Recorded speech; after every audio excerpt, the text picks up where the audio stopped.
Yo, yo, yo, what is up, my fellow nerds? Today's little ramble is about Nuketown. Not just the multiplayer maps, no. We are going to delve into how milked the aspect of Nuketown in zombies is. And they have 3 maps out now for zombies, like, total. And it could possibly get another rendition at this point. I don't even know. I'm pretty sure this is the only map and marketing that's saved Treyarch grace for the many years that they've been doing this now. But I kind of wanted to dive into the problematic side of like how using a map over and over like this can just feel like you're beating a dead horse, and especially in Black Ops 4's terms, but we're going to leave that for when we get to Alpha Omega. First off, we're going to start off with good old Nuketown Zombies, a fan favorite and a staple to the COD Treyarch games. And thank God it's a base game map, because I feel like having to pay for this map for a DLC would just push people even further away at this point. But I could be wrong, because there are a lot of COD thumbsuckers at this point. But yeah, it would spark so many more issues. Although it is a long-time appeal in the fan favorite maps, it serves as a kind of problematic player in a variety of reasons. This map has been milked and is at the point of literally being juiced. It's basically just this overly used content cow that screams, hey, don't be sad, we know our originality sucks. And we're working on it, but we brought you some Nuketown pie to help cheer you up. Seriously though, the reworks of this map every game were a little much after Black Ops 2, I think we can all admit. And don't get me wrong, Black Ops 3 was an okay rendition, but even then it's kind of just felt off for it to be there. Honestly, I feel like the true nail in the coffin for this whole thing was Black Ops 4. I mean, it's pretty cool looking, honestly, but it's too much at this point, and the effort that went into this monstrosity could have inspired the next possible fan favorite. Like, all that it needs to happen is follow the formula of it being a smaller map, flowing dynamics like the houses or the bus and truck in the middle of the circle, and an interesting gimmick, and for the love of God, play test it and make it.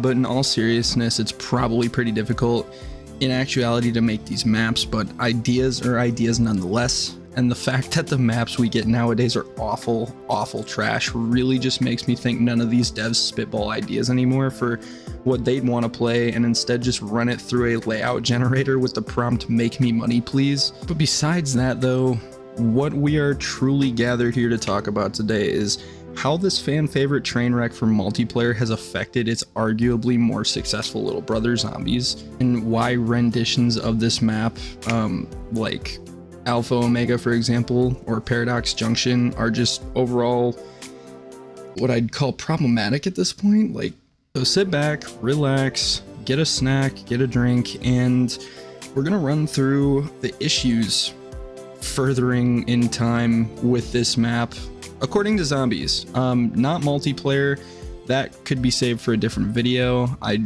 just want to touch up on Zombies here because honestly, I think it worked for the original Nuketown Zombies, but it certainly kind of went sideways for the other games. So yeah, Nuketown Zombies, what a map.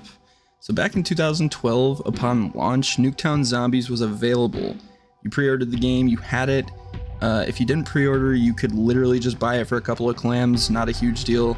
And as I mentioned in my last video, it was a pretty divisive little piece, link in bio. Mainly, this map would be used as an excuse to not only put you in Nuketown fighting undead, and it was pretty fantastic, but there was a fun little Easter egg bridge for Moon in Transit, like I also mentioned in my last video. Throughout rounds, you'd be able to hear radios of Richtofen quotes from Moon, signifying that this was indeed happening adjacent to Moon.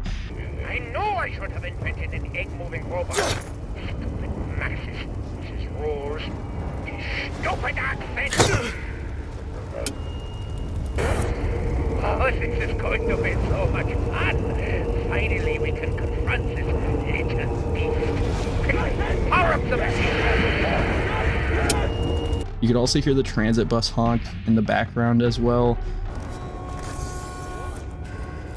honestly doesn't make all that much sense as to why the transit bus would be in Nevada. I guess there's like several retcons that say transit takes place in Nevada as well, even though it's been confirmed it takes place in Washington, but I'm getting ahead of myself a bit. Also, if you knife this bunker in the green backyard, you'll find that Marlton's been hiding back there. Fun little fact.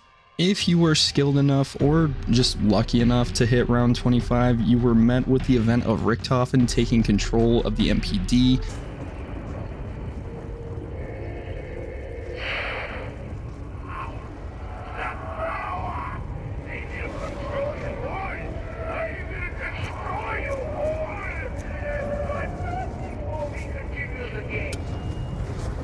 And the zombies' eyes would change from that classic yellow orange hue to a blue hue, as Richtofen would indeed take away the control of the zombies from Samantha. And when the game ends, the ending cutscene is the world getting a 115 hotbox bomb like we see at the end of Moon's Easter egg. This map had so many positive aspects to it, and it served unique in terms of the fact that it was the only multiplayer experience that was generated into a pretty proper zombies map. But Treyarch would abuse this as time went on.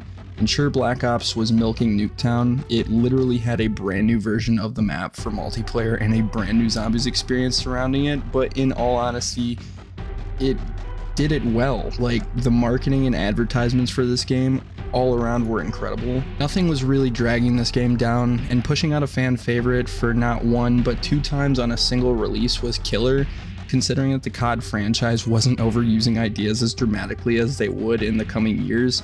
I mean, except for the, point and shoot, but that's probably about it. Now let's jump into this wonderful disaster we all know as Alpha Omega. Flash forward 2019, Alpha Omega drops, and dear God, the literal definition of we don't know what to do anymore, but we have a deadline. So yeah, they picked the mothership scapegoat. If you truly want a good analysis on Alpha Omega from development problems to story aspect, check out Afterlife Analysis video. I will link it in the bio below. It is a spot-on analytic review on just how much of a true disaster this map came to be. My problems with this map are fewer than most other people's, probably because I didn't really give this map much time or effort, really.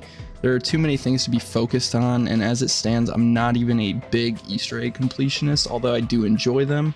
But this map is so cramped, it makes the notion of an Easter egg existing feel awful to think about. The lower levels on this map feel like the devs were trying to make this bunker overly reminiscent of Fallout instead of actually making it functional and spacious. While the lower levels do serve a grander purpose to the whole map, it still feels like they could have easily gotten away with not even adding them at all and purposing things like the Pack-a-Punch machine and generator elsewhere. Call me a noob, but my biggest complaint with this map overall is the vents. This is possibly the worst Pack-a-Punch quest out there. If you're trying to solo this map and vents are next up on your list to clear of the green ooze that appears in them every 5 minutes, good luck, because even with one zombie and a shield, this shit is a nightmare. And if you thought Nova Crawlers and like Black Ops 1 were bad, get ready, because this game literally overdoes that with like 3 different variations of these things. It's really just sad at this point, because even with a recycled map, they still could have went hog wild and made a killer entry out of it. Hell, if they had done better, it could have gone down as the better of the 2 Nuketown Zombies maps. Maybe even going as far as being, I dare say, a fan favorite. For most that don't know, BO4's finale was supposed to include 6 maps total for Ether and Chaos Stories, so in turn that would give us a hefty 12 map total. Would have been sick, except for the fact that Sledgehammer and Raven Software shit the bed with the development for Cold War. Again, see my last video for more info on that. I can almost guarantee you with a 12 map roster, Alpha Omega would not even been a part of this at all. Back on the other hand, debatable simply because there was already a Call of the Dead rework in development anyways. But yeah, there is just absolutely no reason this map should have been as tragic as it was. Furthermore, the future devs wouldn't learn their lesson like at all. Paradox Junction. My oh my, this map is pretty okay for being a newer map, I'll admit. It's rather disappointing that its only good quality is from the space that it's a familiar map.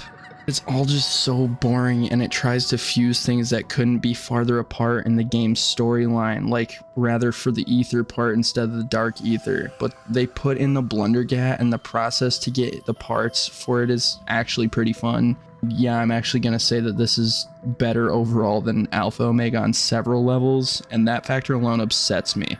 It's the right Nuketown setting on the wrong engine. Like, why couldn't the inferior version of the map have been on the worst game?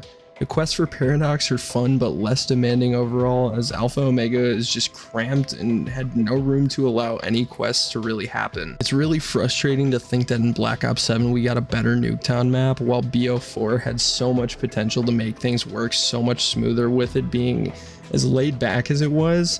And what makes matters worse is that I don't think Paradox even had as much to offer, as the nostalgia bait is just way too hard to ignore. All it has going for it is easier quests and more space to move around in, and I understand that BO4's Easter eggs were some of the most difficult in the series, but it doesn't make sense that Paradox is more traversable and easier Easter egg wise.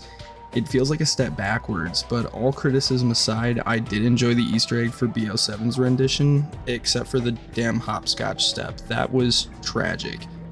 It's nice to see that Treyarch at least wants to incorporate elements of what made the Ether story so unique, but it's effectively irrelevant for Nuketown to even show up as a zombies experience in today's age.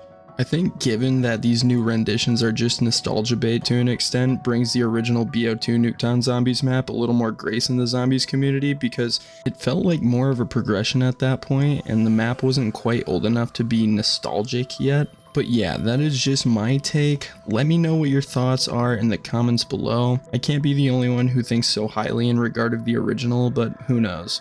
I'm aware most in the community are sour toward the classic, but compared to its grandchildren, it's gotta be a little higher up. Anyways, thanks for watching. Like and subscribe if you enjoyed and want more zombies content, and y'all have a great day. Peace.